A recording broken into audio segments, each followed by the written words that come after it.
an appeal for water conservation, and plans to accelerate gender-based legislation are just some of the news out of the Office of the Prime Minister this week. I'm Andre Palmer, and you're watching Jamaica House Weekly.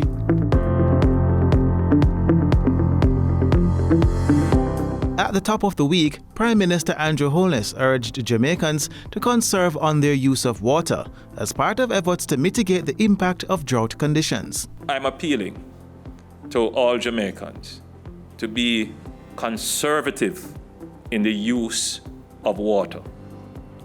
We are not yet at the point where we would declare certain orders in terms of the usage of water, but we could get there.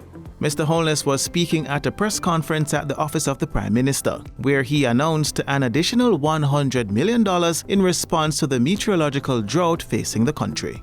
He also urged persons to install water-efficient plumbing fixtures in their homes. These are the things that we need to do as Jamaicans to become responsive and smart about our climate. The Prime Minister explained that the country was experiencing a meteorological drought, which means that the level of rainfall is very low and is affecting the supply of water. In light of this, he informed that the Drought Management Committee has commenced meetings and was monitoring the situation. 11 parishes are experiencing meteorological drought conditions, according to the Meteorological Office.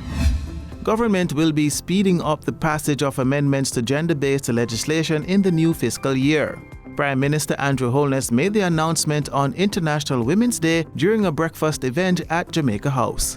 He says the legislative amendments will address the issue of gender-based violence in the society. We have taken the decision that we will put those issues, we'll bring them back, the amendments to the Offences Against the Person, the Domestic Violence Act, those legislation which have already been reviewed and debated and the amendments even drafted, that we're going to bring them back now on the front burner and have them dealt with. He says discussions are also being held on related matters, including financing for the construction of more shelters to treat victims of gender-based violence.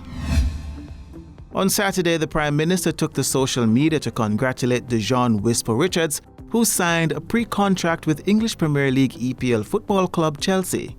Whisper dominated the recently concluded schoolboy football season, where he scored more than 30 goals for Kingston College. He recently earned his first call-up for the national senior team for the first of 2 friendly internationals against Trinidad and Tobago at the Montego Bay Sports Complex. Mr. Holness says Dejon's journey to this point has been nothing short of remarkable, and it serves as an inspiration to all young Jamaicans who aspire to make it big in their chosen field. He says Whisper's hard work, dedication, and unwavering commitment to his craft all contributed to this moment, and we celebrate him for that. And on Sunday, Prime Minister Holness in a social media post congratulated Jaden Hibbert, who broke the NCAA record in men's triple jump with a spectacular jump of 17.54 meters. The Prime Minister emphasizes that breaking the nearly 40-year-old world junior record is an achievement that will go down in history. Mr. Holness says this achievement has made all Jamaicans proud and that the country looks forward to seeing Jaden continue soaring to even greater heights. And this is where we close out the week that was. Join us next week for more of the news stories coming out of the Office of the Prime Minister.